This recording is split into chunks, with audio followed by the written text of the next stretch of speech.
right, I'm gonna give these to you guys. I'm gonna give everybody a holler because it's about that.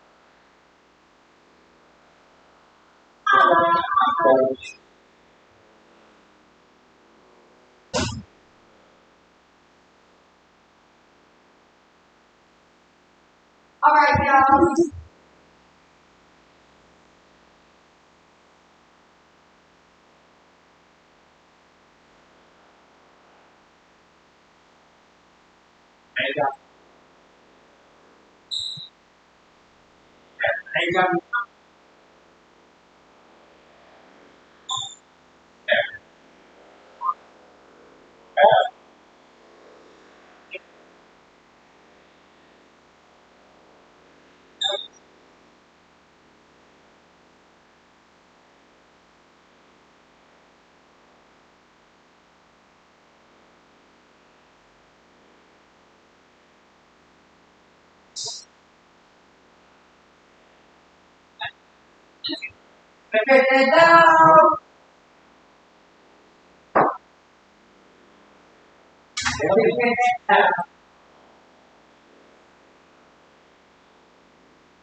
That's what my look. That's what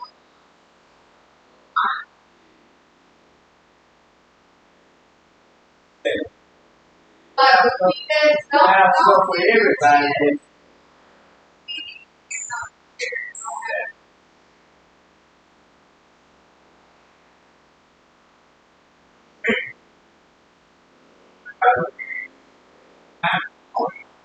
I got my word.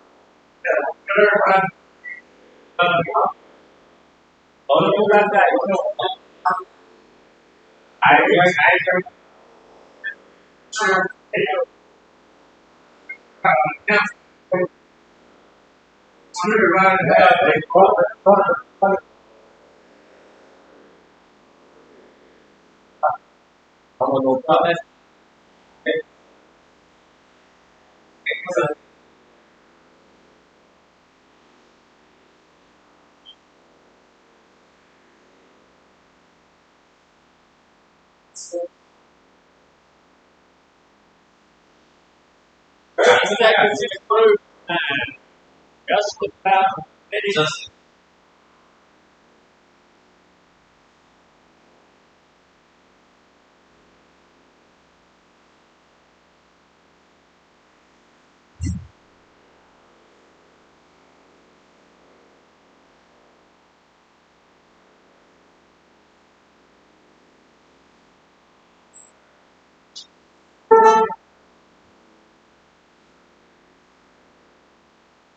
All right. Looks like it's group time. Make sure that you sign in today. Make sure that you sign it legibly so that I can read it. Make sure you have your book with you. All of those things. Most of us are a little bit sweaty in here, little glistening in here this morning. So I'm going to have to speak kind of loudly because we have fans running in here because the air is not working. So you're always supposed to look on the positive side. So what's the positive side of the air conditioning being out? We have fans. And there is absolutely no chance of freezing to death in here. Right? We ain't gonna pass away from the cold. That's true. Yeah. That's a fact, Jack. We might have some heat stroke or something, but we ain't gonna pass away from the cold. That's true. So that's not gonna happen.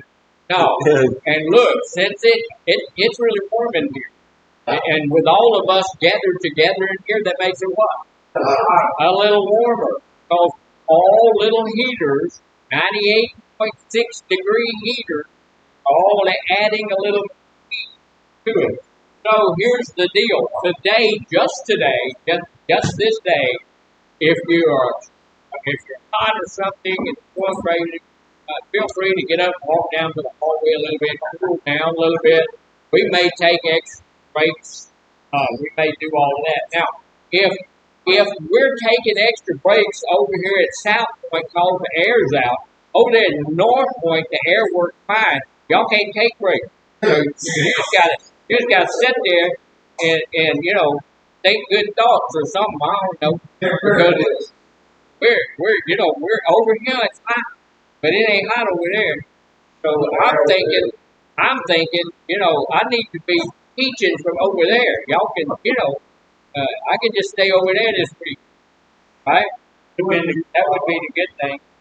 Look, here's what we're going to do. We're talking about this week, we're talking about dealing with our physical health and mental health and all of that stuff. About to get run over. No. So, we're going to be talking about all that stuff. So, our topic today is we're going to be looking at HIV today. Real quickly, we're going to go through that. And I'm going to look. When you do HIV, I don't know if you guys have done HIV training or not. You're supposed to get a certificate. So I'm going to do some pretty good trainings today and maybe tomorrow. Need a lot of stuff. Today we're going to do HIV, probably that's it. Tomorrow we're going to do STI and TB and all that kind of. And why do we teach about sexually transmitted disease in substance treatment facilities? Why would we do that? Yes, sir.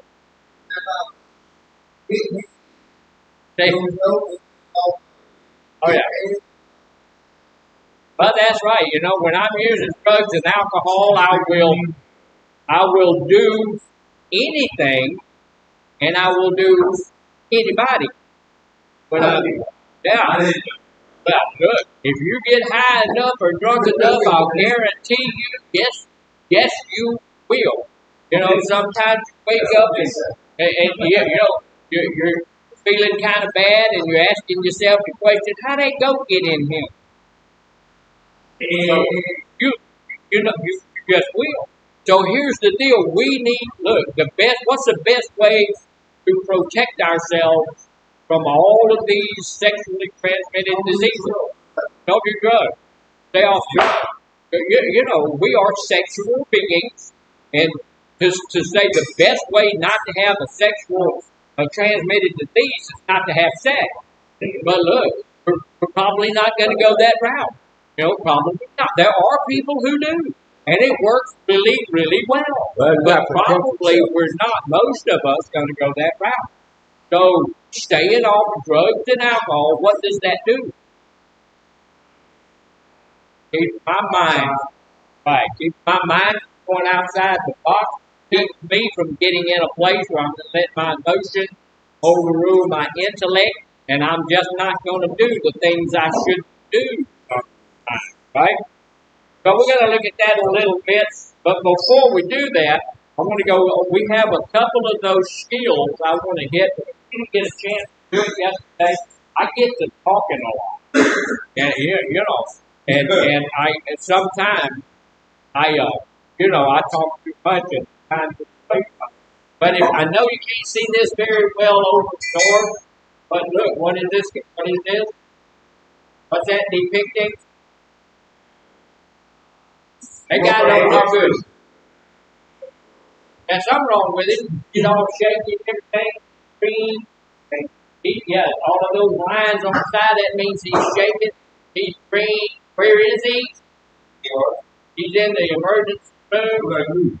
Now that's something. He may have HIV. He could just have a cold. I don't know what's wrong with him, but he's in the emergency room. So, if you have an issue, where do you go? You need to go see your medical professional. Now look, to ask the question, we have tomorrow is donut day. So if you have let Miss Kim know that you knew the answer yesterday, then you are owed donut. Now, I think we had one person at Norfolk who got it, and I do know I owe you a donut. I owe the lady over there a donut. So, if you know the answer, do not. No. Let's share really quickly what not means. Not means don't do it.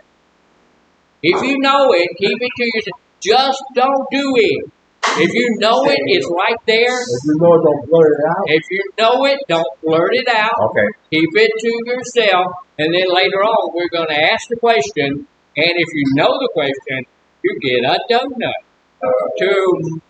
tomorrow. And let me teach you something here real quickly. This is really good. Y'all need to know this.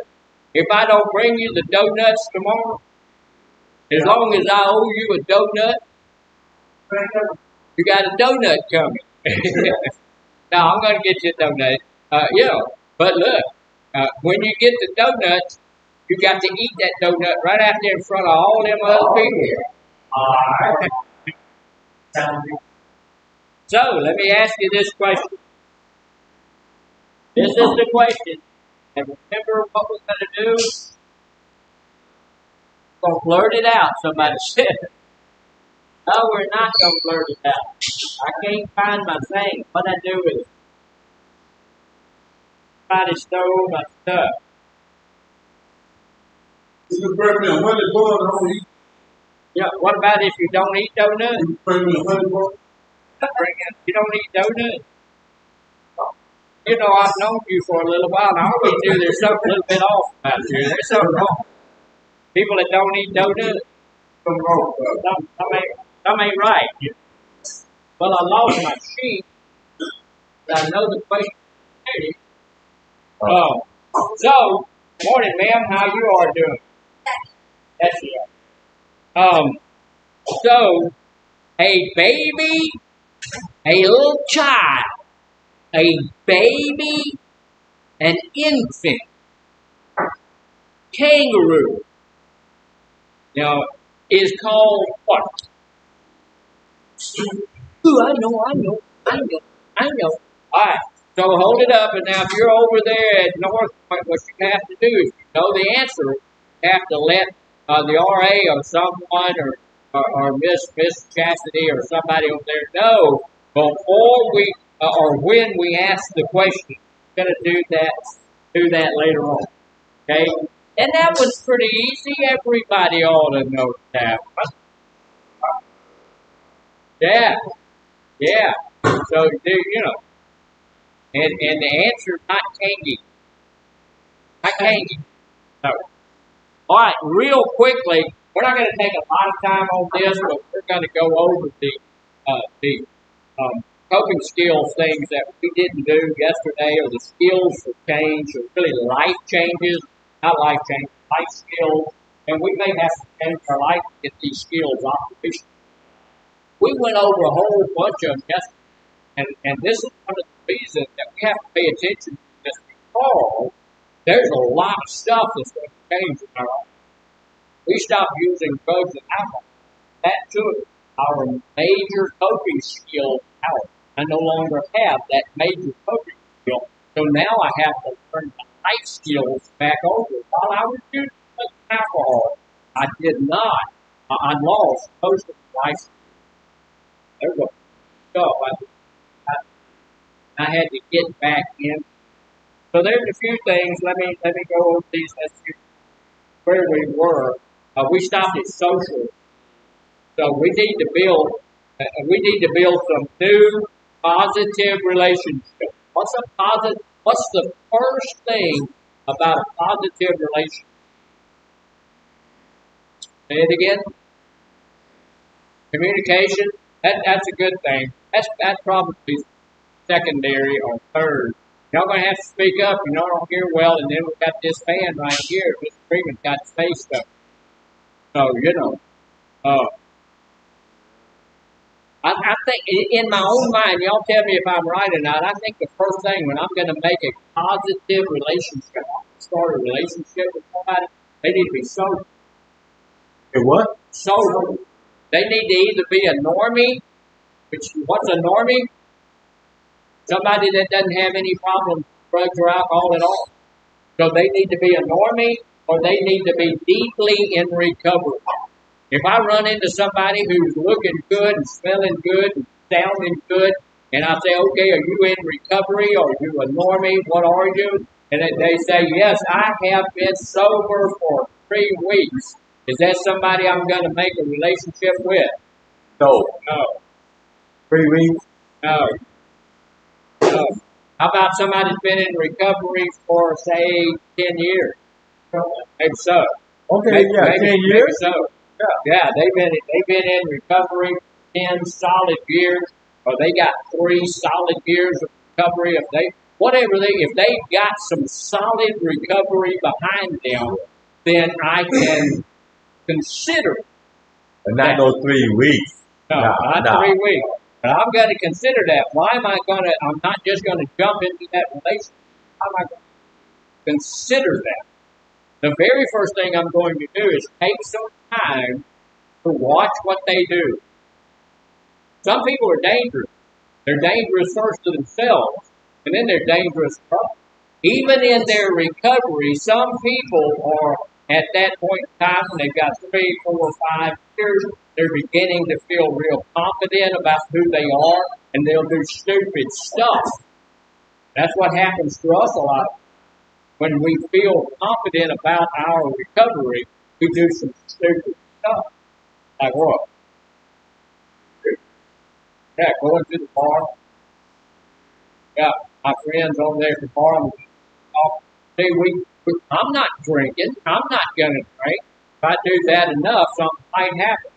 But if I have a friend who, if I'm trying to build some friendship, that one person I'm looking at that seems positive, smells positive, looks positive, but they're still doing some of those things that are dangerous, am I going to hang out with them? No. That's true. Oh. Yeah. Sure. Oh, yeah. Oh, sure. That's a real good point to make. A lot of the time we feel that way. We feel like, hey, I'm off of the cocaine. I'm not using any more cocaine. Cocaine is out of my life, but it's okay if I have a nice cold beer. It's not. It's not. It's going to be a trigger for you to go back to using the drug that you want to use. That beer could be a trigger for your drug of choice. Right. That beer could be a trigger for whatever your drug of choice is. It will be. So we can't use anything. Got to stay off it. Say it again. Yeah. Yeah. Oh, that's a good point. He said he's a truck driver. That after the first 5 years of driving trucks, if you don't have an accident all that time, your confidence level gets up to the level to do stupid stuff. you make little mistakes. And those little mistakes, that's a little bigger. That's when you start having accidents. Yeah, that's when you start having accidents and stuff. So we gotta get some of those things. One of the big things we need to be coping, we need to learn to cope with boredom. One of the biggest things I hear people tell me that they relapse. Oh, relapse. First thing, what do people tell me when I ask them why they relapse? First thing they tell me. First thing they tell me is I don't know. I don't know. I don't have any idea why I relapsed. I was going along, I was doing well, everything was fine, and then all of a sudden, that's not true. That's a lie. That's not true. You have to think about it. You began to get to a place of relapse once before you actually started using. Most of y'all look. I'm not speaking this over anybody, but most people in treatment facilities are planning their next step to get out. It's just a fact, because a whole bunch of us ain't going to make it. I hope everybody in here makes it. I won't. That's my goal. Everybody in, when you get out of here, get into your recovery. Hey,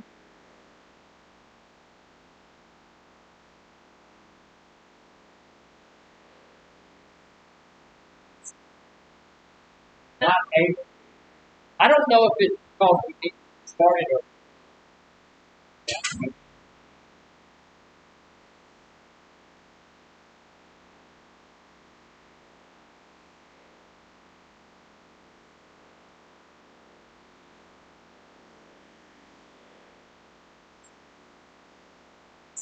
It sounds muffled and robotic. Yeah, that fan is right.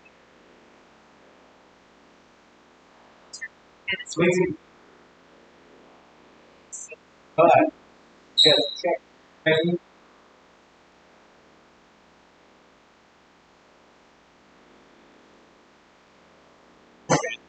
See if I can just restart it.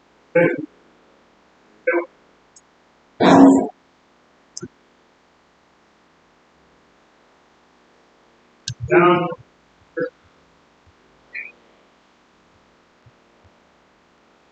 It's not showing.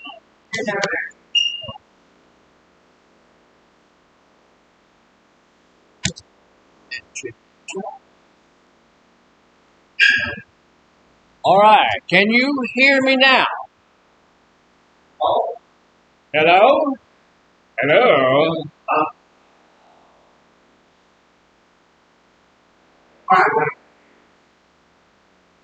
Well, I'm hoping you can hear now.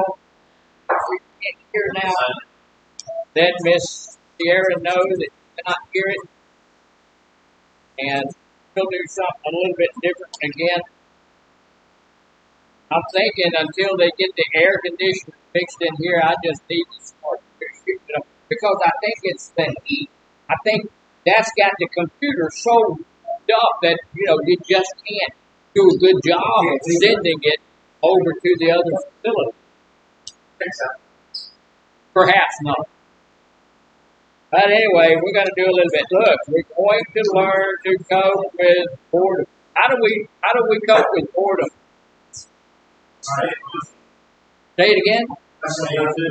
Staying busy, doing something, finding a good hobby, doing something new. Yeah, you just said find a good hobby. Yeah, finding a good hobby, learning new ways to use your time, and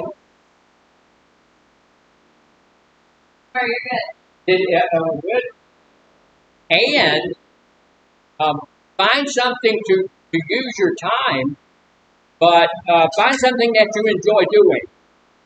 If you don't enjoy doing, what will happen? You're gonna get bored with that. Yeah, if you don't enjoy doing it, you're not gonna continue to do it. You're gonna just be bored with that. So that defeats the purpose altogether, doesn't it? So we need to find something that we're we enjoy doing that will take up some of that time until we get to the place where we can enjoy things without alcohol and drugs. It's not that we're not enjoying whatever it is that we're doing. So look, it's like basketball playing before you got into drugs and alcohol. You should like basketball after that, so you're still enjoying basketball, but not at the level you were because people were high or drunk or all that stuff. I mean, we got back.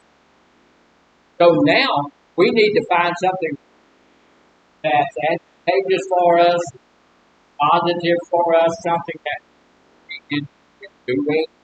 Because if we don't, we're not going to stick with it. Guess what? One of the things we really enjoy doing is using drugs and alcohol. We know we enjoy that. As a matter of fact, if it's a little high, basketball would be more fun. Like everything. So that's why we have to watch quarters. We have to have something that's going to. Also, we need to look at managing depression. Why would we get depressed? If we once we get out of here, why would we get depressed?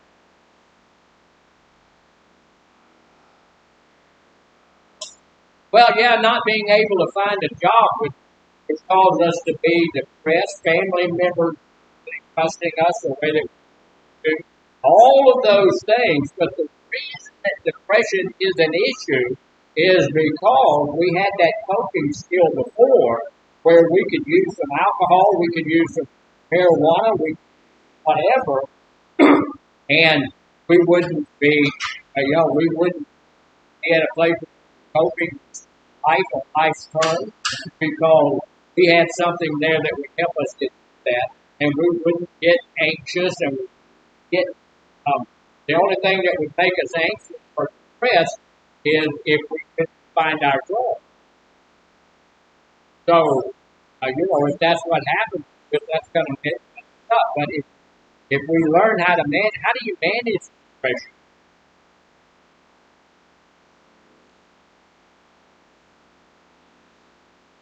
Well, some depression is clinical depression, right? Some depression you need medication, you need a psychiatrist. Some depression is medically serious, and you got to go do some stuff. But most depression is not. Most depression can be taken care of simply. One of the simple ways to deal with depression is, and I know y'all gonna love this, exercise. Exercise, it will release endorphins and serotonin, all of that gas into your brain, ease up on the depression. The other thing is positive self-talk. All of the little things that we need, you do just like Sergio and giggle. Oh. So why would he giggle like that? He don't believe that. He don't believe that. Yeah, that ain't gonna help me. It won't help him. Why won't it help him? Because he don't believe it's gonna help him. So if you don't believe it, it's not gonna help you. If you don't believe that having good, positive self-talk is going to cause you to get to a good, positive place, then it won't. Yeah.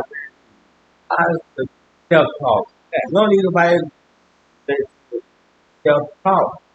Think positive things, stuff and believe it. That's what I'm saying. Yeah. And here's the thing. You're going to talk to yourself. We all talk to ourselves, so you might as well talk to yourself in positive. Might as well tell you, look, I don't get depressed. I'm not anxious about anything. I'm not going to fly. But I am not depressed about this fly. I'm not anxious about this fly.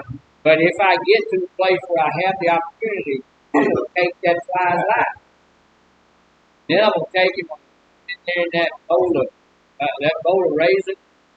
Everybody keeps bringing in the fruit tea. Or get one that's got a little pink on. Don't worry about it. Just go ahead and eat. So we're going to do that. We're going to cope with the feelings of sadness. We're going to overcome negative thoughts. And when I have negative thoughts, the best way to overcome negative thoughts is with positive self-talk. I need to talk to myself. I need to tell myself who I want to be. So another thing is, we're going to have some cravings come. When we've been in the treatment facility, we've been there for a month, about 45 days, then we get out, we go back to where we live and all of that kind of stuff. Does that guarantee that those cravings are on, they're taken care of? No, we have cravings on here. We're going to have cravings at home. What sparks craving?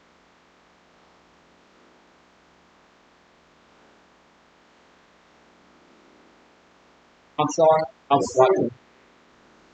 What sparks cravings? Some of our triggers. Look, just your neighborhood. People, places, and things. All of that will spark those cravings. And make you an emotion can make you. Emotions can bring up those cravings. When you get angry, when you get your feelings hurt, when you get sad, all of those things can bring up that craving. That makes you do something else, whatever feeling. We always took, back when we were using all of those feelings that came into our lives, we would use the drugs and alcohol to push that feeling down. We get rid of it. Now that we don't have that, we have to figure other ways to get that feeling out. So when that craving comes, what do I do?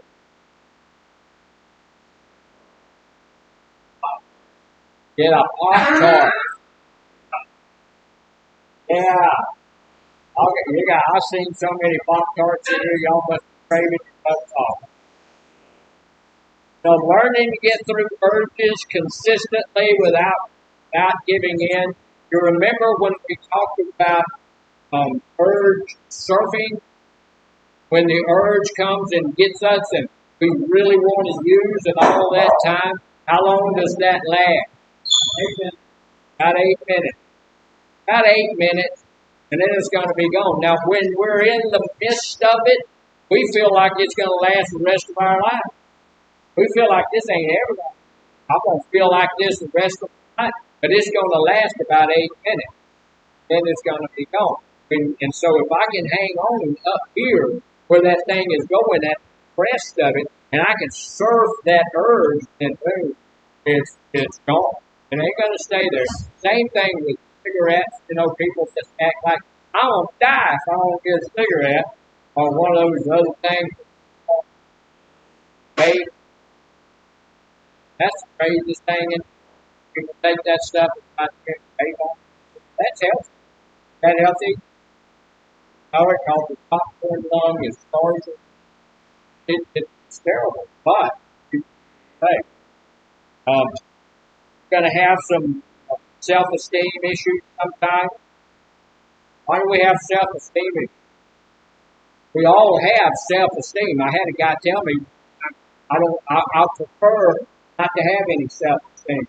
Self-esteem, I don't have any bad. Mine's not high, and it's true. Can your self-esteem change from day to day? Can your self-esteem change from hour to hour? It can.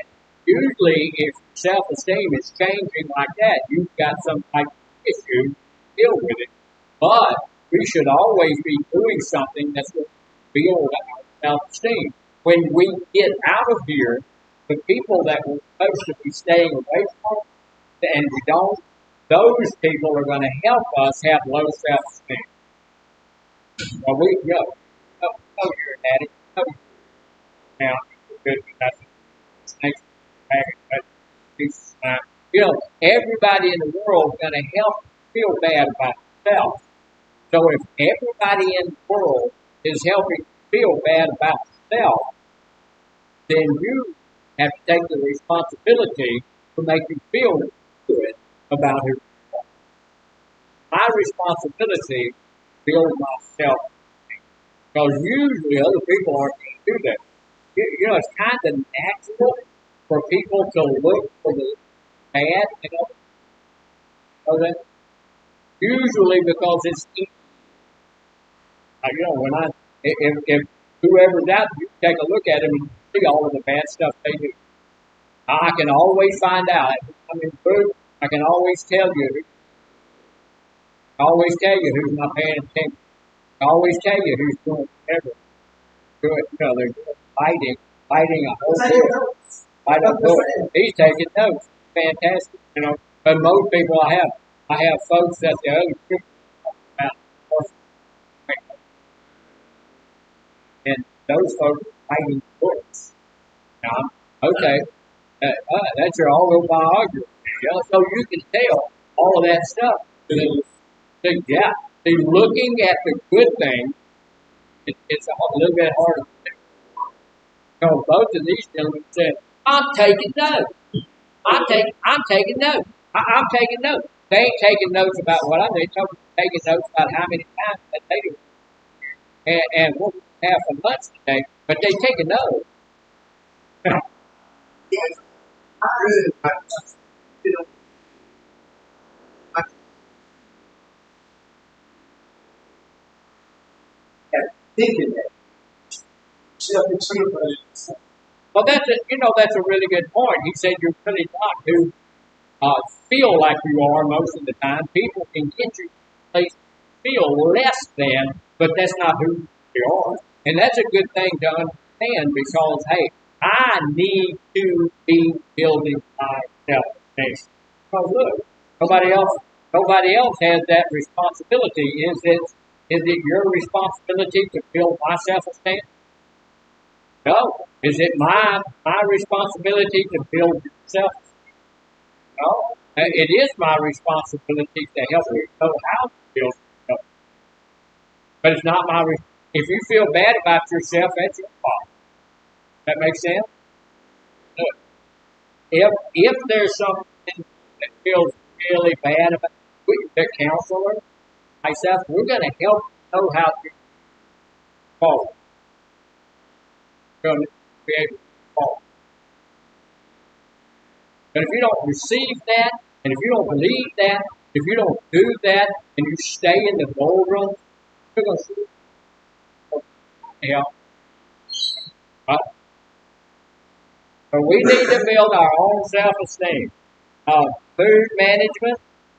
Sometimes people have food changes. Just about everybody I know has been diagnosed by or mood changes, bipolarism.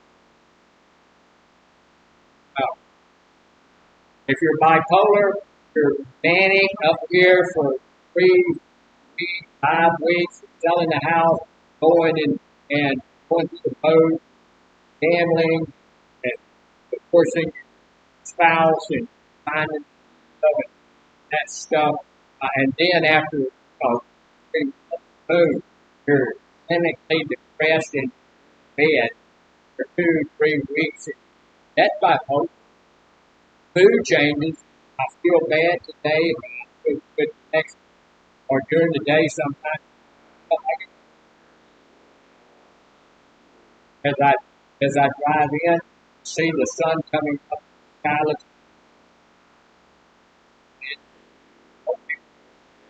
I see the mist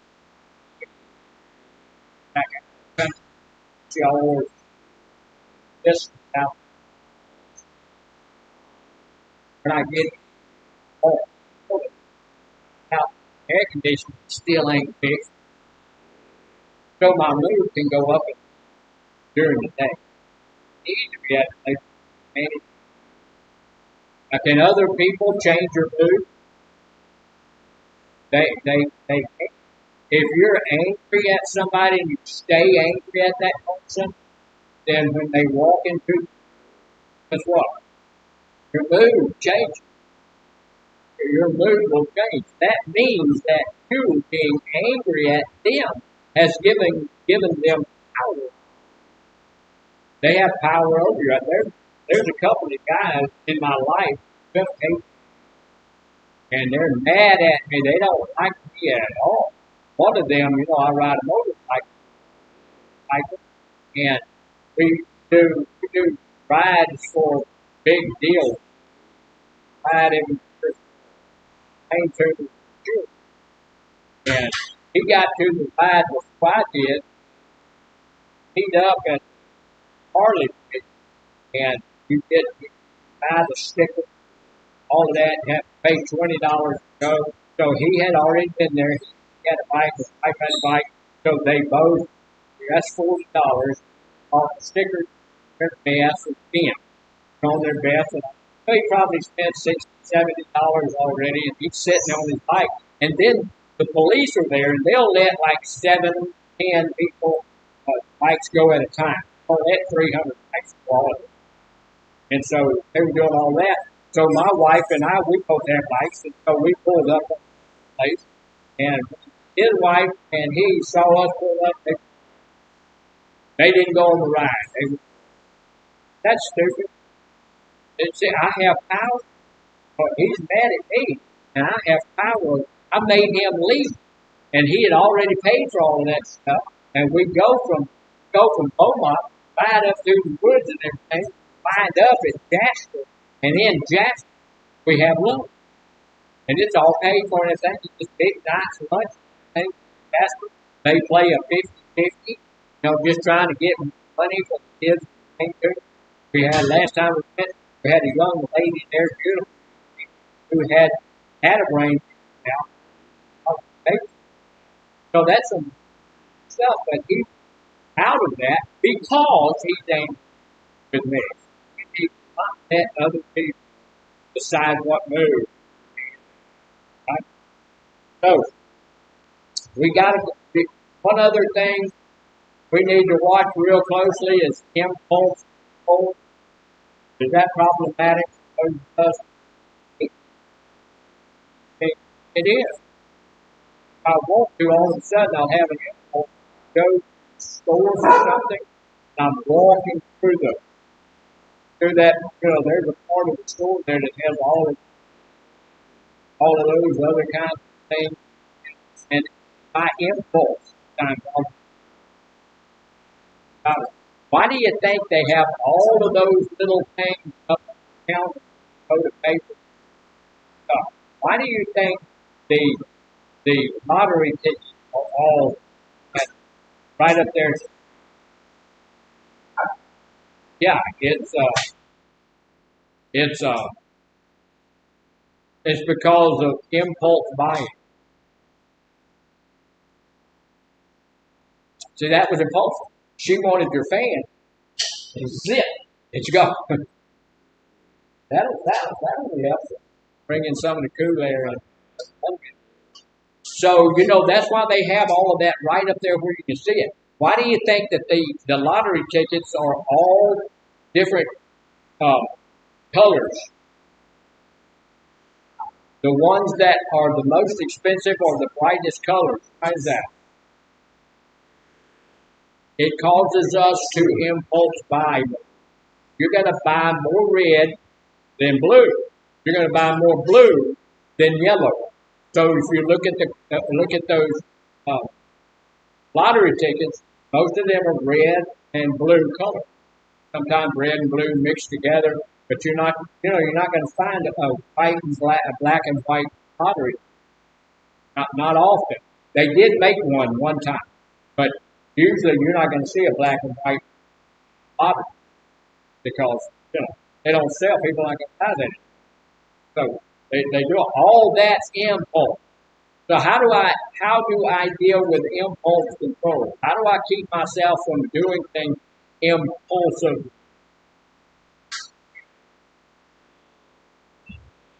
Take a little minute to think about it. And here's one of the things that has worked real well for me. Just realization. Just understanding that that's what they're doing. You're just knowing that. If I go, they're going to have that stuff set up for me so that I'm going to be tempted to do that. So if I go there, I'm going to have, watching it. need to learn to resist the sudden urge to act without thinking. That's what we do. When we're talking about impulse control, we're talking about controlling our thinking. If I think I want that thing, just like you said, the first thing I need to do is walk over there somewhere else and ask myself, why do I need it? Why do I want it? Do I have the money? Is it going to be hard? So that's the fan moved over there. Back it did. That's helped already. I'm feeling a little cooler. So impulse control. We need to also know ourselves. Well, if I know that I'm impulsive, then I need to know that. I need to know that I just might go do something.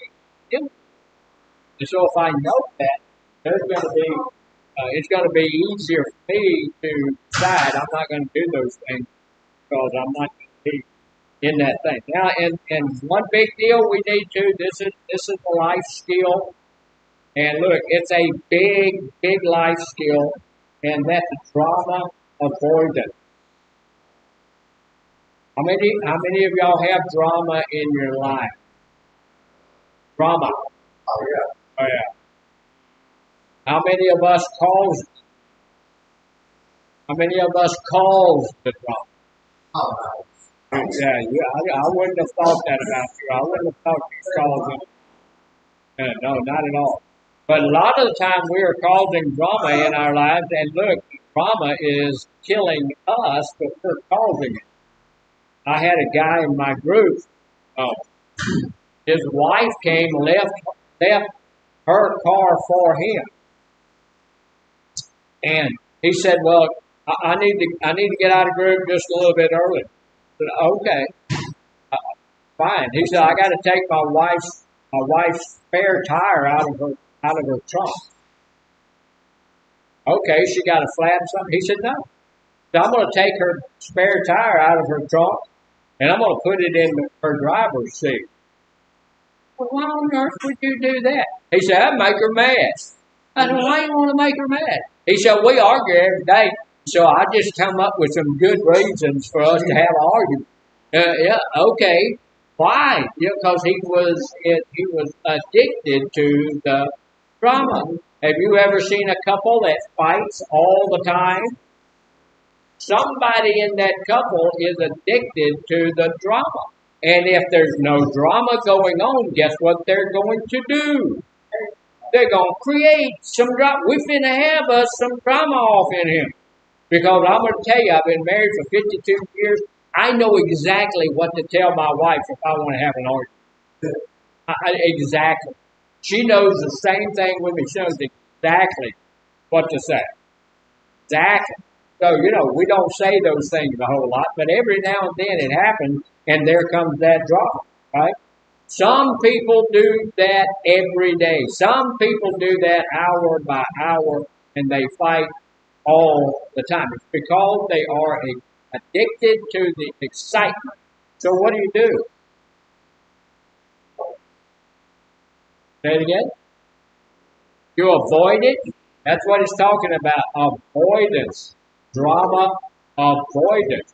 One of the things, it's sometimes hard to avoid the drama. But what I need to do is look at that drama and understand that that drama is an addiction just like my drug and alcohol addiction. So how am I dealing with my drug and alcohol addiction? I need to deal with my drama addiction the same way. Now, I need to get some help. I need to talk to somebody.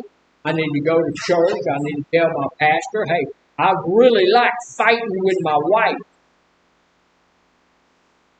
Right? Most pastors are not trained counselors, but they do know how to talk to people.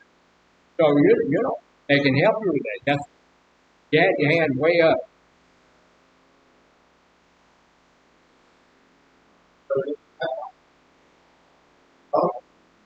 Yeah. Now, here's the deal. One person in a relationship addicted to drama is going to make sure that there's plenty of drama going on. Because I'm addicted to that and I need to have it. That's what addiction is. I need to have it. I want that in my life. I want that. Here, if both people in the relationship are addicted to drama, both people need to understand that they're addicted to drama and they need to do something about that. You know, they're addicted to the excitement. Look, I don't even understand that. You know what I want above all things when I go to my house? Peace. Peace. I pray on the way home and on the way to work.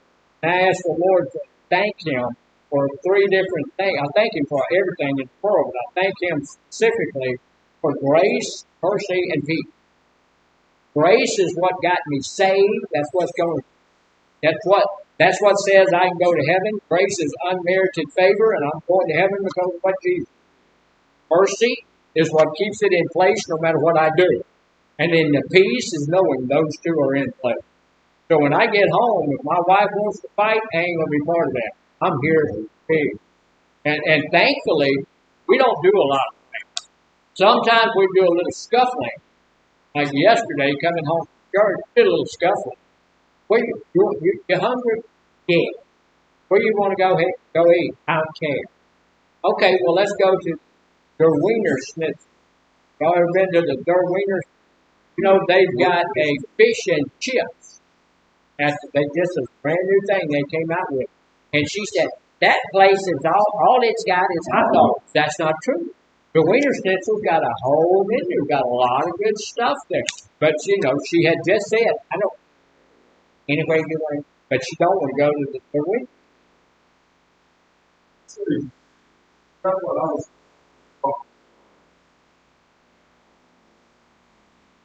No.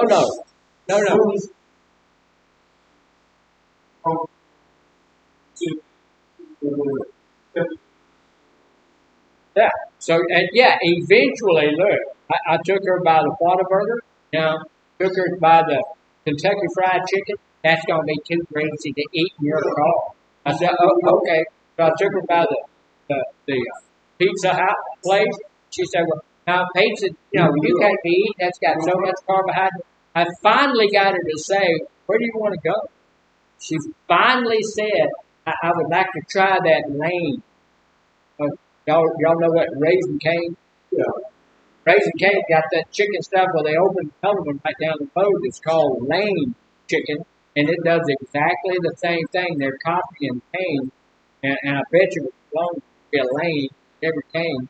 So I took her there. But look, we were in Orange. Where's the lane? It's all the way down over they're way over there, so it's about 30 miles away. But we went over there and got a piece of chicken. Oh yeah, I went by all of those things, but we didn't have a whole lot of argument and everything. But she finally got her way of doing it. So here's drama avoidance. Look, it's real simple. Staying away from people and situations that cause trouble. Look, if you know that person is going to cause trouble in your life, why would you go back to that person? What do people tell me? What's the first thing they tell me? I love it. When I go by them, I see them, my heart goes like this right here. Well, what does that mean? I mean, you got a heart trouble. You need to go see some heart doctor somewhere. Yeah, come on. If you're not having a happy life with that person, you don't need to be around that person, because when we get to that place where we are in drama, what can that lead us to? It can lead us to that victim stance. I don't know why they treat me like that, because you're dumb enough to go back over there where they are. You don't need to do it. You need to get away from that situation. But if you go back into that situation knowing that situation is going to be like that, whose fault is that? Yes, it's our fault. That helped a lot. That did. That helped. Oh, you're fine. You got 10,000 people in this group, so I'm going to help them. So helping is good. Thank you. Um, so drama avoidance. Look, if there's somebody I know that's going to cause me some issues, I'm going to stay away from that person. If there's a situation that I know is going to cause me to get into a dramatic issue, I'm going to stay away from that situation. Right? It's like y'all know all those guys that drive their Jeeps down to the beach. They go down to the beach with all of those Jeeps, and I'm not really a Jeep fan. They ride like a Jeep, you know. So I'm not. They don't ride well. There's no. They have air conditioning in some of them. It doesn't work very well because they got those crappy things. I'm just not a Jeep person. But they will go down there every summer, and they've got thousands of Jeeps down there, and there's always somebody that's going to get drunk, start a fight every time. And I'm going to tell you, I'm not going to be involved. We used to go to Galveston, and they have that bike thing down in Galveston every year. We ride our bikes down there, ride a whole thing. That was a whole lot of fun. Buy all sorts of bike paraphernalia, hats, vests, and all kind of junk down there at a bargain price. Well, we do all that. So we'd go do all of that kind of stuff. But then it started getting to the place where people were crawling in the streets. So we don't go down. No, I'm not getting that messed up and all of that stuff. So you stay away from those things. So one of the bigger things, one thing that I really need is a life skill that a whole bunch of us don't have, is money management. So how hard is it to manage your money? How fast you can get it out of your pocket. Okay. Now, money management is something we have to do. We all have to manage our money. Even Donald Trump, a billionaire, he has to manage his money. You know, and I'm not a billionaire, so I wasn't really good at managing my money. So, money managing thing over to my wife. But how do you manage your money? That's a real life skill that we need to really be on top of. How do we get that done? Not buying things that you don't need. Working that impulse control thing. I don't care what you have sitting on the counter. I'm not buying it. I went to a little store the other day, and they have all these little cars. They're pretty neat little cars. You know, but they're like $20, $30 a piece. They're sitting there, and people are buying because of impulse buying. They go up there in their little car sitting there. It's beautiful, and it's all this kind of stuff, and the hood opens. I would never buy that crap, but here it's at. You know, so you gotta feel like you gotta have that, have to fight that. One of the big things is budget thing. What's budgeting? And what's your Yeah, managing, knowing how much you have coming in. Do you see that there are people that don't know how much money they have coming in and going out? Do you realize that that's about 80% of people? In the United States today, most people, probably about 80% of the people in the United States of America cannot come up with $400 without borrowing it or selling something. That look, I don't want somebody to tell me, hey, you need to owe me $400. I don't want to have to come up with $400 to give something. But we all should be able to at least come up with $400. That's not that much money. But 80 to 85% of the people in the United States can't do that without selling something or borrowing. That's really, really bad, right? So budgeting. Say it again. You keep $1,000 in your pocket everybody's supposed to keep $1,000. Yeah. Okay. But when I see you on the road out there somewhere, I'll just check your pockets. I will tell you, I do not keep $1,000 in my pocket. I've had $1,000 in my pocket, but I was taking it somewhere to give it to somebody that I owed or something like that. But I think that's a pretty lofty goal, but that's okay. We need to budget. We need to know how much we have coming in and how much we have going out. My wife has a little booklet, little tablet thing. She opens that tablet up, and everything that comes in is in that tablet. She knows exactly how much money is coming. She knows where that's coming from, and she knows when that's coming. See, tomorrow is our payday for and my boss lady, I had to do something. We have to do something for our time. She said, "You have to do this for payday." I didn't even know that it was payday. I don't know because it comes there. It goes to our bank, and my wife gets it and puts it in the budget. So she knows all that. So she knows how much is coming in, how much is going. How much you can spend.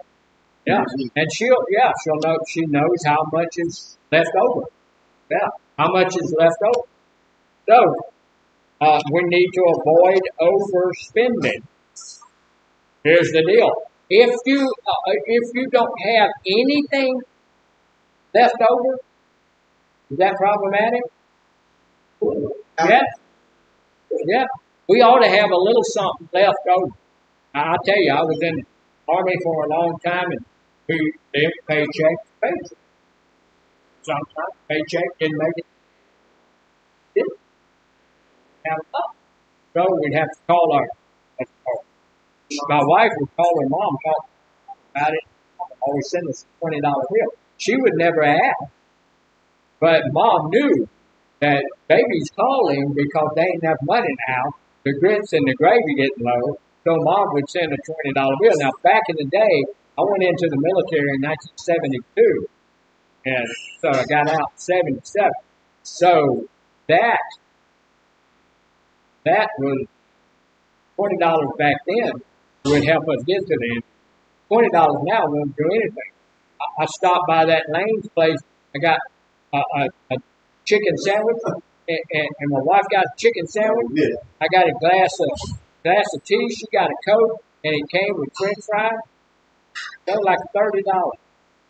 Her sandwich, her thing was $11. Mine was $13. That's for a chicken sandwich. There ain't no chicken out there worth all that, but that's horrible, terrible. So budgeting, don't overspend. Here's the deal. If you don't got it, don't spend it. Right? Don't have it, don't spend it. In break time, why didn't somebody say, hey, we're going to take 15 minutes and y'all come right back after that.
I'll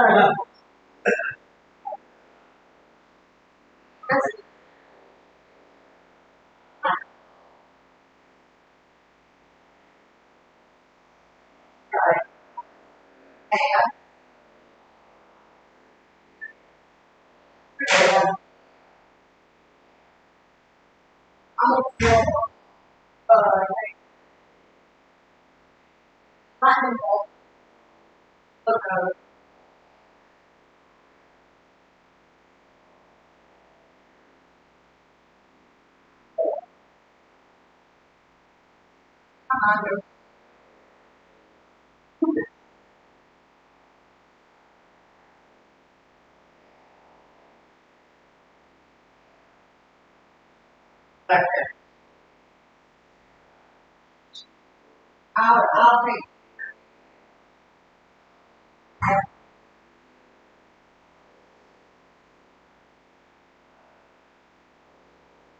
it.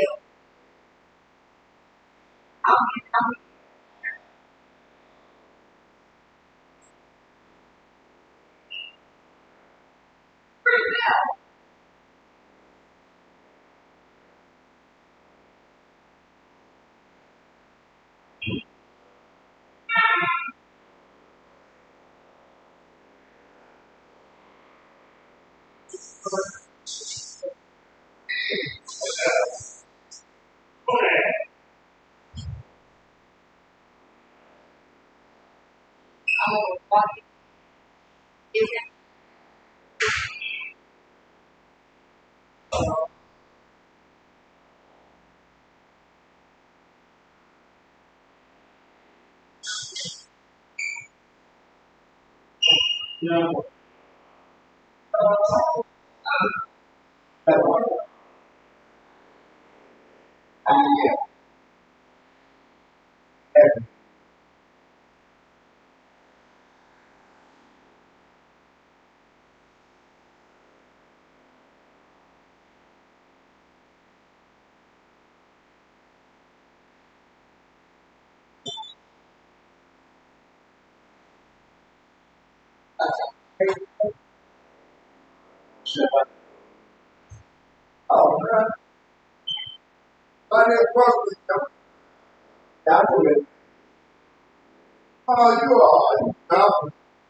We used to have some.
Please stay up there.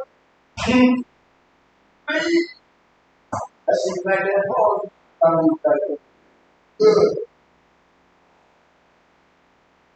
And what? I don't think I don't think I don't think hey man,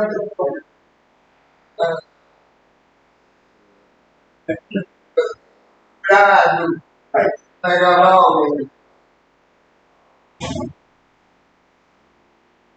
I get it for black man. Who the fuck?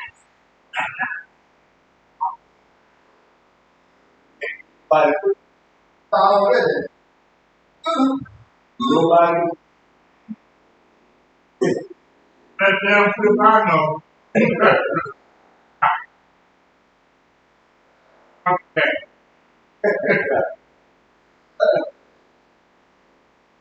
All out. Right there. You're right there. Huh? Can you put that damn flip I know? Oh, good. Yeah.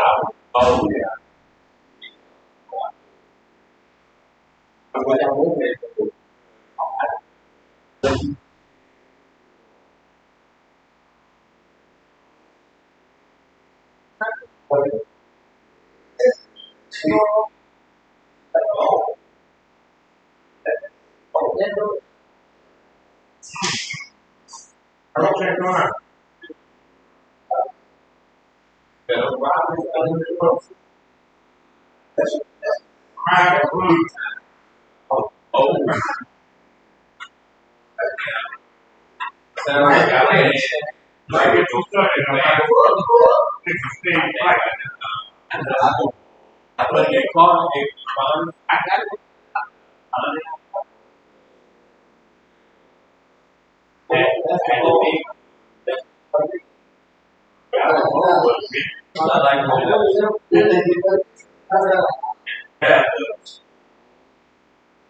Alright.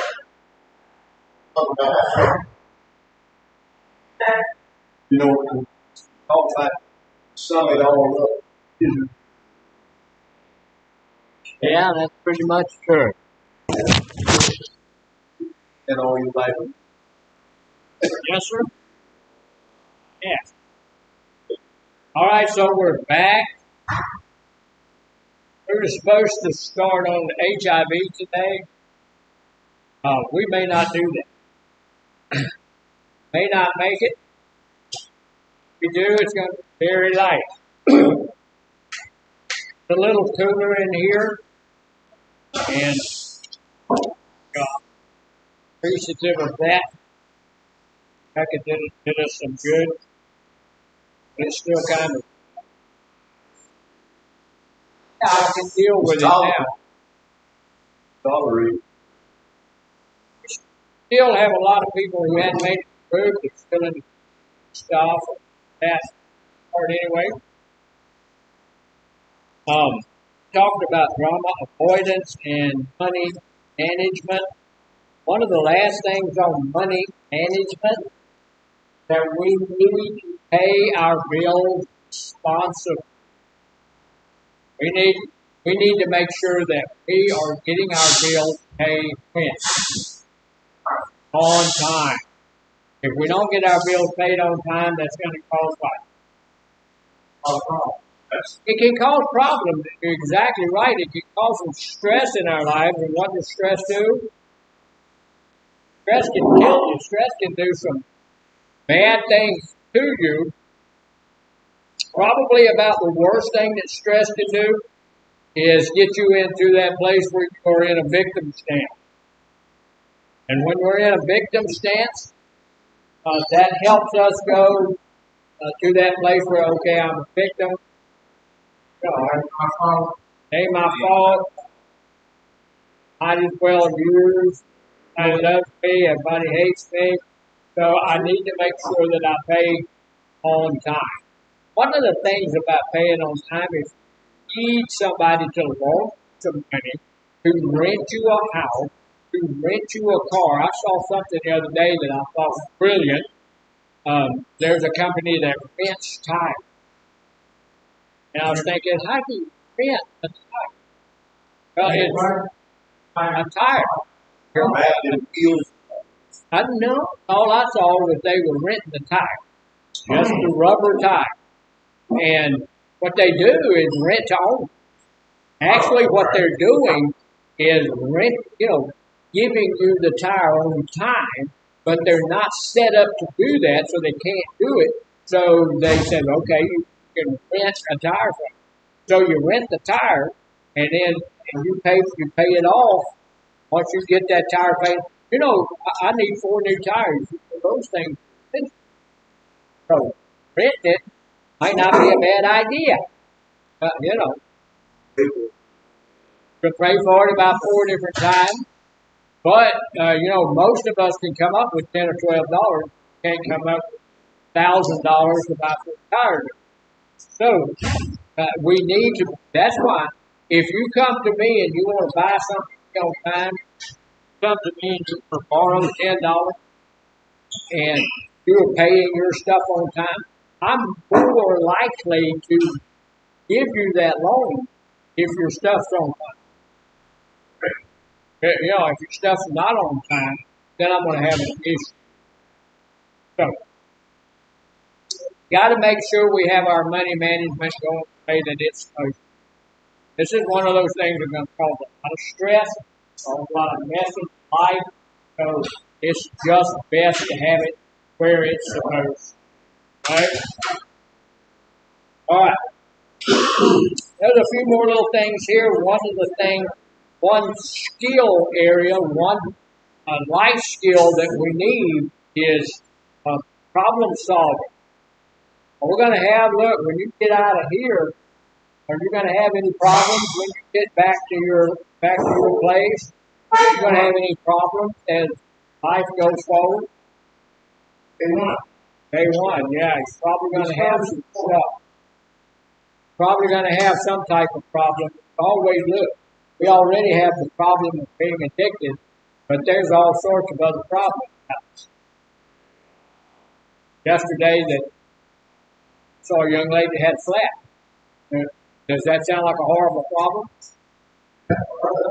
But for her at that point in time, and it can be for me. If I have a flat on the way to work, what happens? Today from work, and that's everything I don't do. Today from work, I'm also going to have to get out there in my office casual clothing and change the tire on the side of the road so I don't walk through. Might get run over, might get hit, all kinds of crazy stuff. Yeah, all of that stuff. So we need to live our lives with the idea, with the understanding that it's not going to be smooth as silk every day, all day long. There are going to be some things out there some of us have some stuff that's still out there. Well, some of us are waiting to see if the police are coming there. So some of us have some probation things.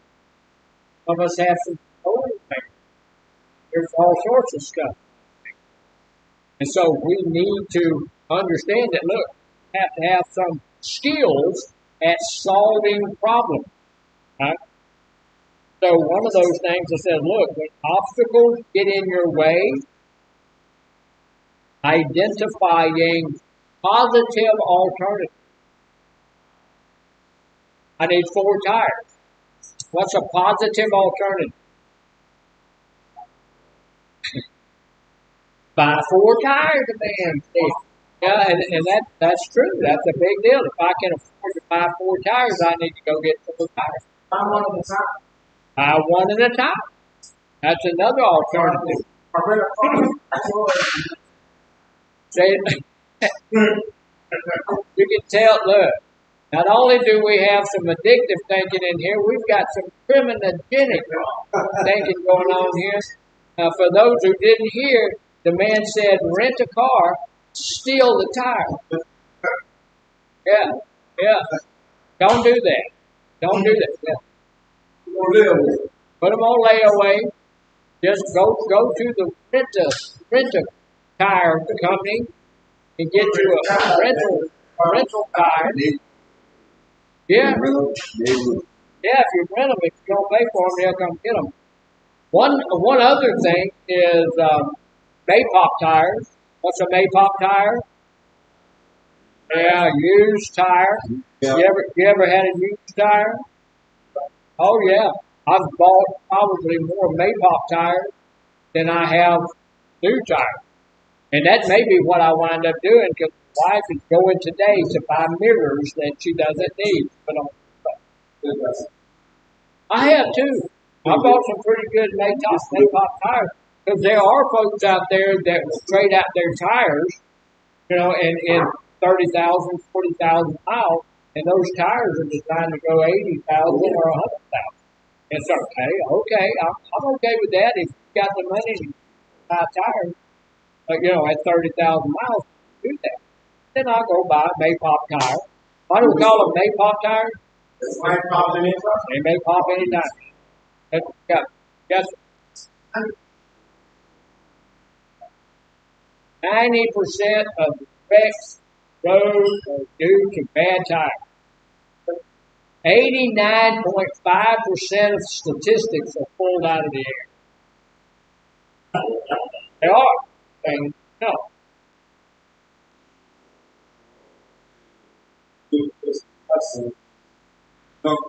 Yeah.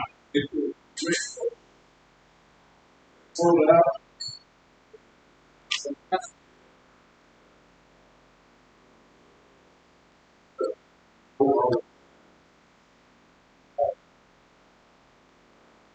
He was saying one of the best places to buy some used tires is to go to the junkyard, buy them off a car that was wrecked. A lot of times when he wrecked the car, there's a whole bunch of stuff on that car that's in shape. Tires may be brand new. Yeah. So we can do that. Pay your bills responsibly. Avoid overspending. How do we overspend? What's one of the best ways to overspend? Spend money you don't have. Charge it. Yeah, charge it. You got I have a card, but it is a debit card. We don't own any credit card. Just don't have credit. You got a credit card that makes you think you got money, but a credit card is not money.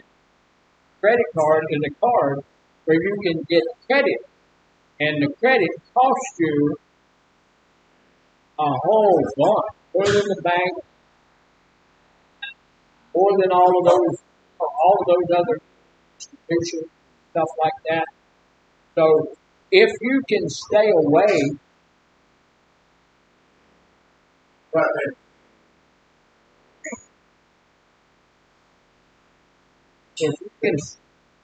if you can stay away from using the credit card, You need to do it. Let somebody know.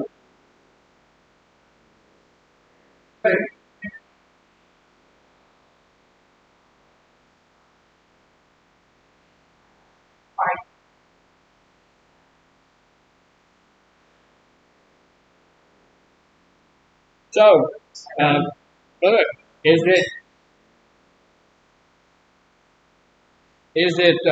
it wrong to have a credit card?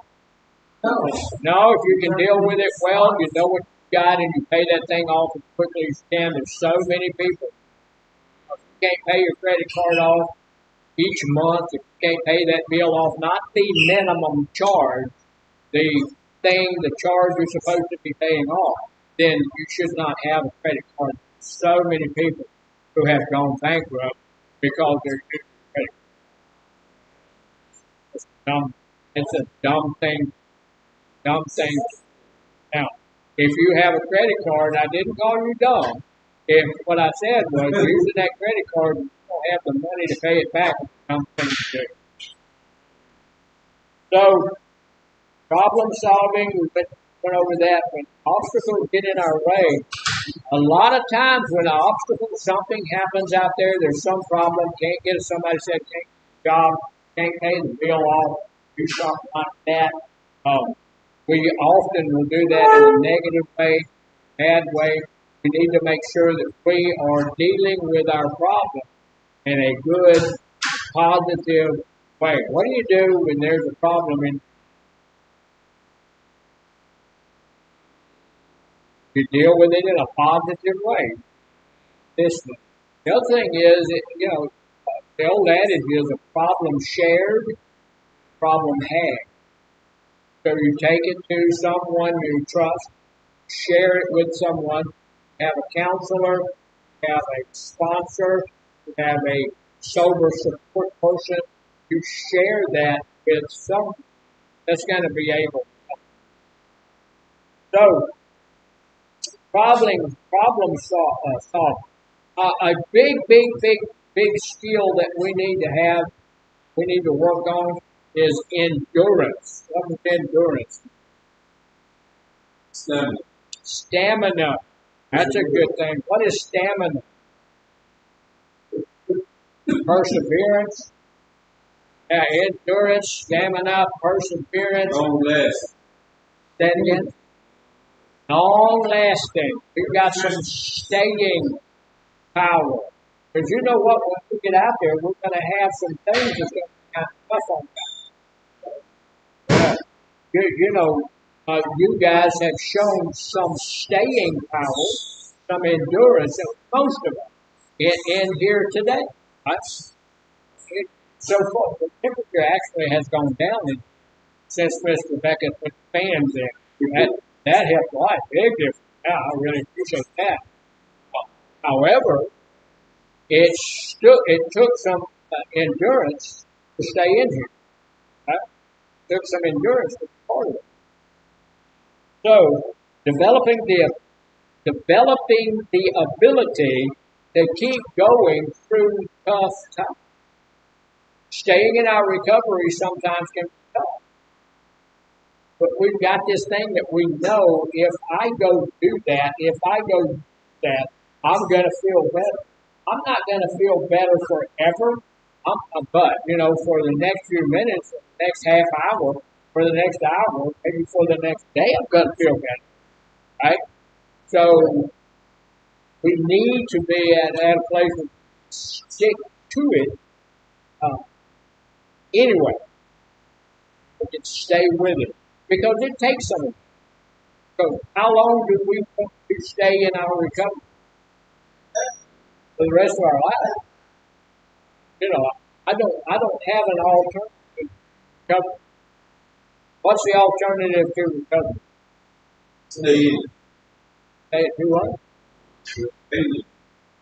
There's not any really recovery alternative to recovery. The only alternative to recovery that I can imagine is dying. If I go back out, I'm not going to make it. So we have to have some endurance. Even though it's sometimes hard, Even though I can't get a job, okay, that makes it even harder. My people don't want to fool with me anymore. That makes it harder. All of these kinds of things. I can't school. I can't get any the skills I need. All of those things tell me I've got to have good endurance. If I'm going to endure this thing, then I'm going to have the skills. So, say it again. No, there's no alternative to it. I've got to tough it out. And here's the thing. We know it's going to be tough, right? This is probably the hardest thing I've ever done was get into good recovery. Staying off because I did not want to stay off. But getting off of the drugs, the alcohol, that was a hard thing for me to do. I got off of them. Staying there was super duper hard for the first 3 years. Just hard. I felt like sometimes I was fighting back. Just a hard thing. It got easier over time. Praise God for that. It's over a minute, and it's gotten easy. I don't have the same craving I want to have. I used to have, and I do still have every now and then. I had a weird dream last night. It wasn't about using, but it was about talking horses. That's a weird dream. My wife used to have old barrel pains. I dreamed last night that a couple of them got away, and I went to catch them. When I went to catch them, they started talking. So, yeah, that's kind of a druggy dream. It's funny. So anyway, we are going. Look, we need to develop the ability to go through, keep going through tough times. How do you develop the ability to go through tough times? How do you do it? Oh, come on. It's coming to you. Yeah. Yeah. Yeah. We got time. Everybody on. Yeah, and the thing is, I'm not going to be able to be all that, I'm not going to be able to endure all that stuff by myself. I need to know that I need some help. So I'm part of a group. I need my higher power. Yeah, without God, I'm not going to get through any of this mess. I'm not going to get through the air conditioning out without God. My higher power is very important. And then I'm going to talk to some of my sponsor is important to me, not as important as my higher power, but they're important. Those sober people that I have in life, they're important to me, and I'm going to touch some of those people. I need some help doing this. I'm having a hard time doing this. Can you help me? That's a hard thing to do for some people, but we need to do it. The other thing is I'm always, and you are too, we're always talking to ourselves, but I strive to talk to myself in a positive. If I'm going through something terrible, something horrible is going on, some bad stuff is happening in my life, then look, I'm going to be telling myself, I can do this. I can do it. I'm going to be okay. I'm going to make it. Everything is going to be fine. This will not last forever. This is going to end at some point. It is.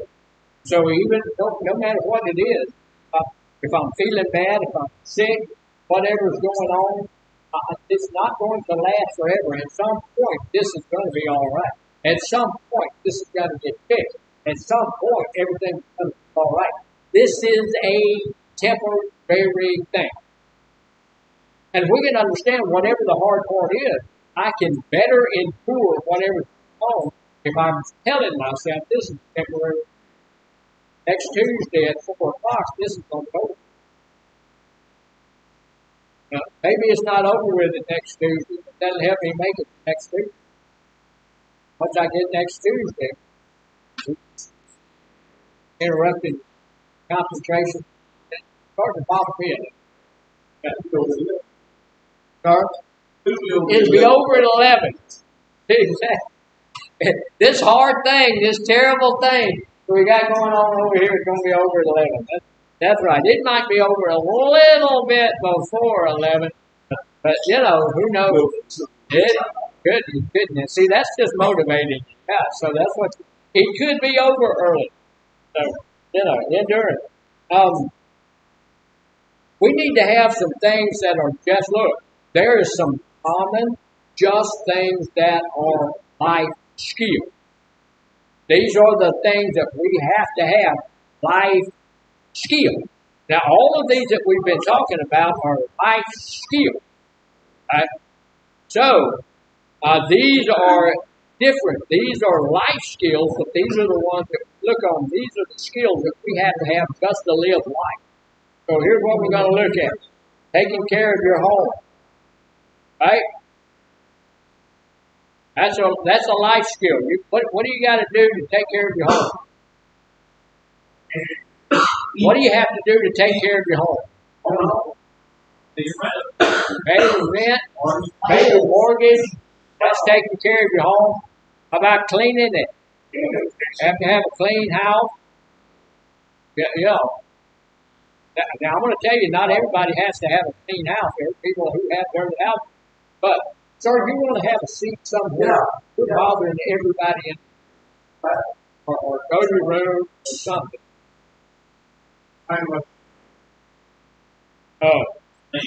So taking care of your home, cleaning your house, keeping the lights and water and the gas operational, doing something.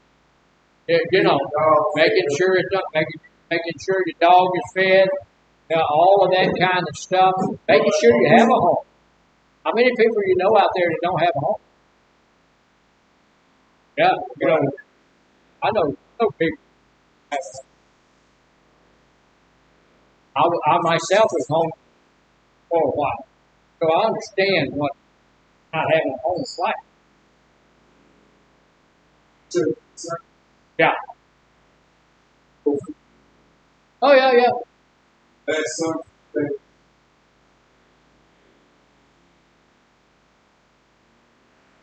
Yeah.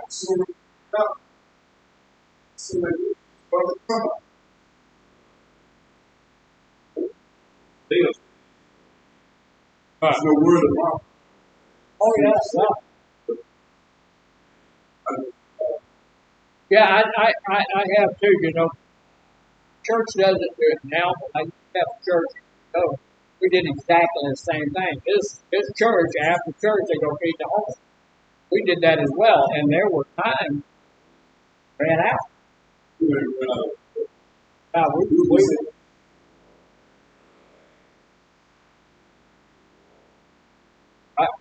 We've done that too, and he said they ran out. We've run out a bunch of times. What do you do when you run out of food? Yeah, if you don't have any more, you can't do anything. See, I remember one time downtown Beaumont, and had nothing but loaves of bread. We had hundreds of people show up. And hey, I'm going to tell you what, when you're hungry, loaf of bread's a big. Yeah, it's a big. So I want to take care of my home. I want to make sure that I have a home. I'm told this 1,000 times, but I lived under. That ain't a good place to be. I was a teenager.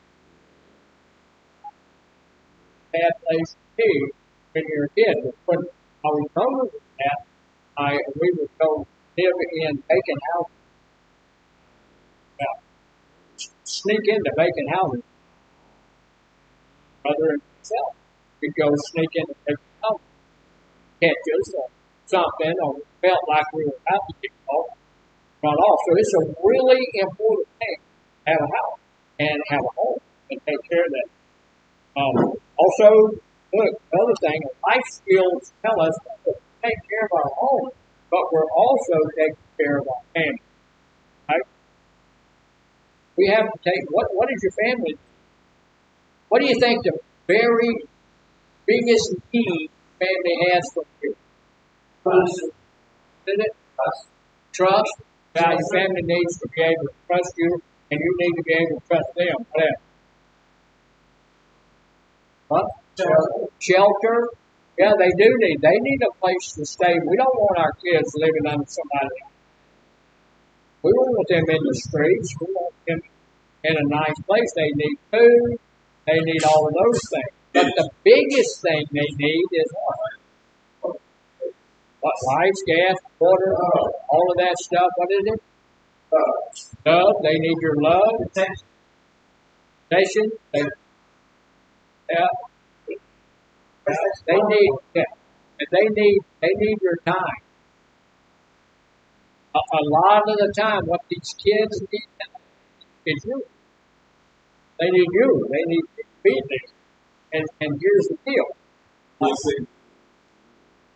Yeah, they need that love. And they need you personally to be there. Because I will tell you, they are one of the basic human needs that we have. Remember, Maslow's hierarchy of needs is love and belonging, right? And those kids are going to find love and belonging somewhere. And if you don't give it, somebody else is going. I may join a gang. That's what they do all of those things.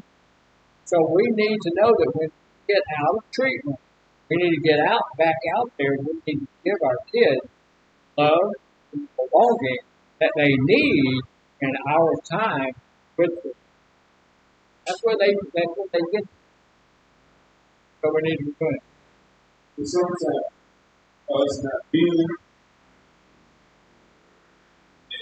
need to Yeah.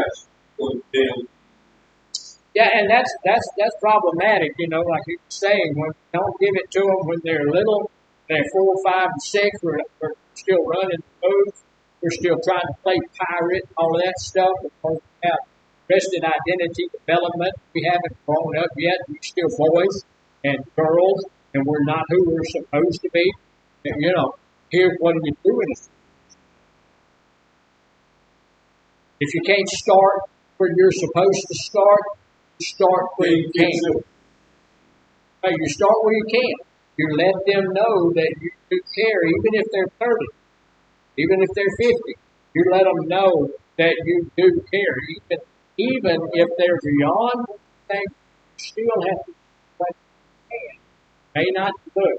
They're never going to be 4-year-old again. Yeah, they're never going to be 4 years old again. So here's another thing.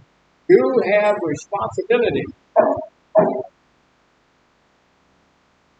You have responsibility. You have responsibility. You have, like you say, pay the bills. You have to follow those things. Speaking, one of the things that is responsibility of every guy in here is once you get out there and get it all started back again, is being present. They need to know you're going to be there. So far in our addiction, they could trust you not to. They could trust you not to. You're not there on the birthdays. You're not there on Christmas times. You're not there when they need to. But now when we get through treatment, get out there, we get that place where we are present. They need to trust that I'm going to be there when you get home from school. I'm not going to have beat your mama up. I'm going to have beat your husband up. I'm going to beat your daddy up, and I'm going to be there. You come and they got that trust, etc. There's a lot of things there that we need to do. Here's the deal. Who's going to cut your grass? I'm not cutting your grass. I don't even want to cut my grass. But you're right, though. We've got to cut our own grass. But we need to be there keeping our place up and doing what we do. So, the other thing is, and this is a big deal, a lot of the time when I was in addiction, I didn't do a lot of making our own decisions. We need to be at a place of making our own decisions. right? Need to be able to do that. So, uh, what does that mean? Be accountable for action. Yeah, I need to make decisions. So, yeah, being responsible, thinking things through, need to make a decision, thinking things through, then choosing based in long-term goals. Seven. So if I'm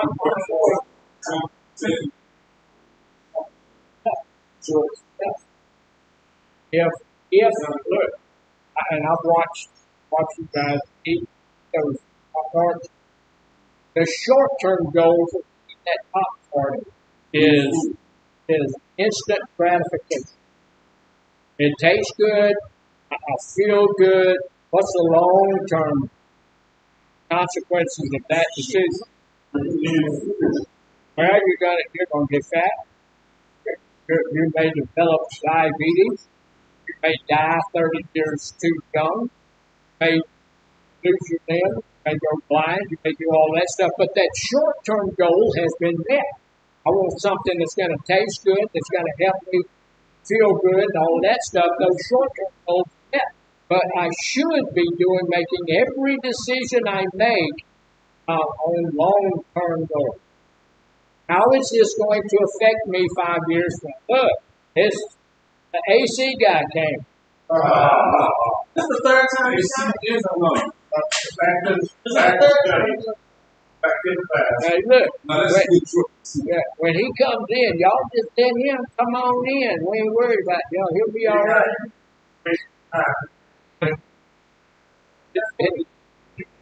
Oh, we got a couple more. So thinking things through, think about it, choosing based on long-term goals. How's this going to affect you 20 years from now? I decided I'm going to start that off in another prayer. Yes, thank you.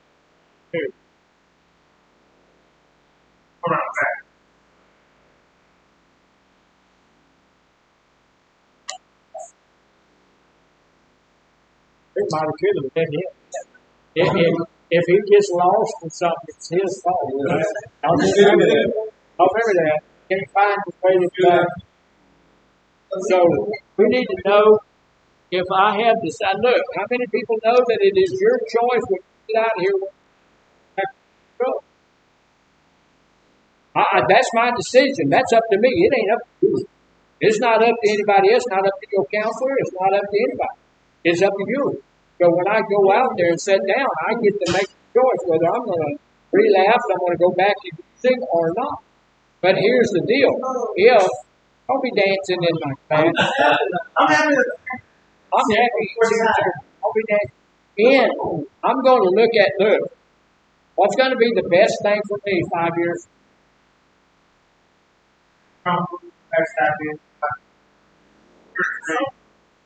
Being clean and sober. Being clean and sober. Look, all of those plans that I have, all of those goals that I've made, all of those things that I want to have in life, they're not going to happen if I get back to using drugs and alcohol. Okay?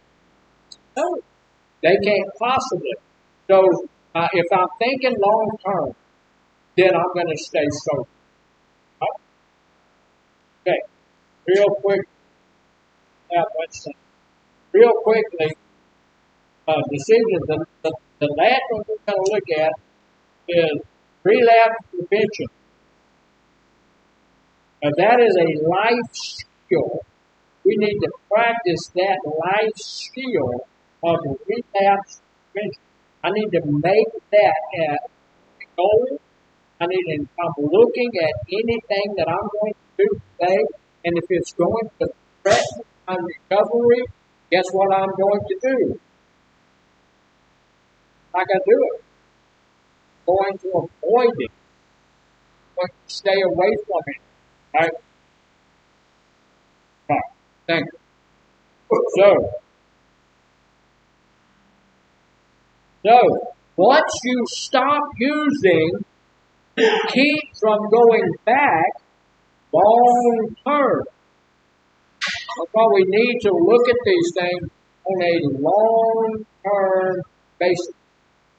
Need to be, well, I'm going to stay sober. I had a person, and I won't say who that person was, but that person is not, they're already known, but they asked and said, if I stay sober for 10 years, then I drink it. Can she? Not if it is her, that person's choice. And if they want to drink, they can drink. All four grown people can't drink and stay in their recovery. If they be able to feel maybe a week, 2 weeks, a month, I'm going to guarantee you right back to work, started trying. All right, let me ask you a question. Sir? Yeah.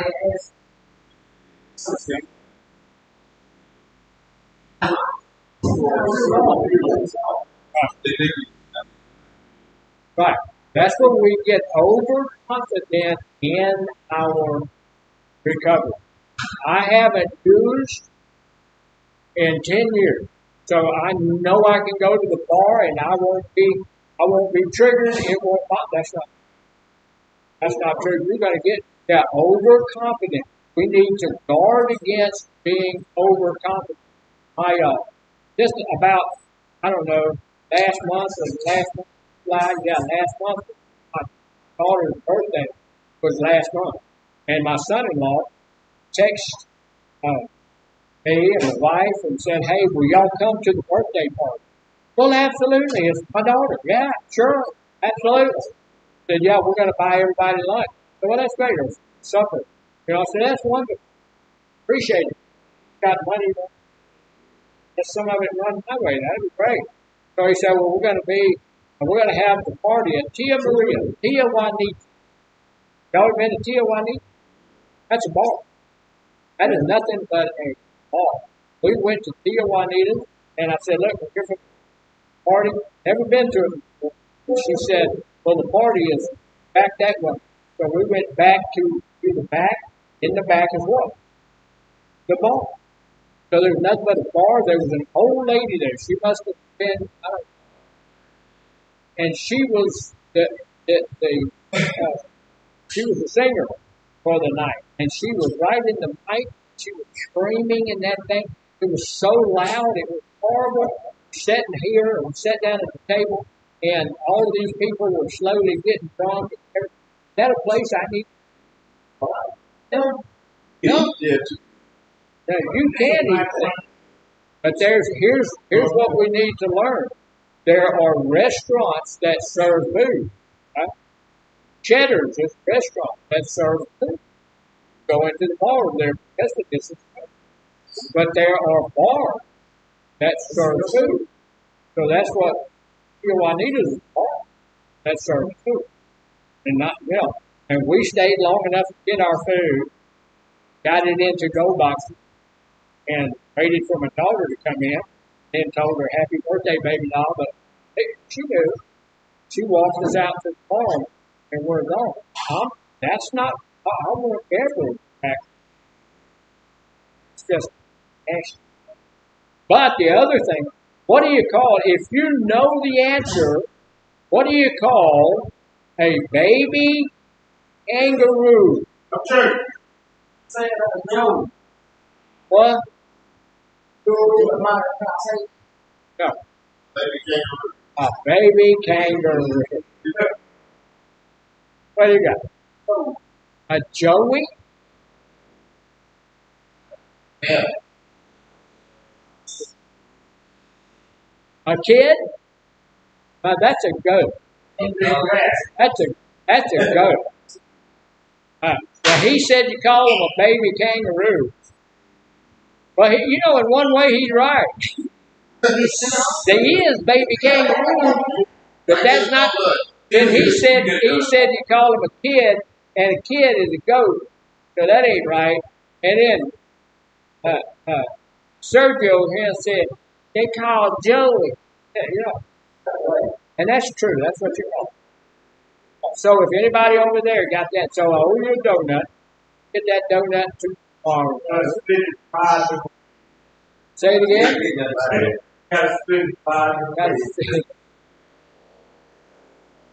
All right. So questions, comments, snide remarks. None of those. We will see you tomorrow, and hopefully they're fixing the air conditioning.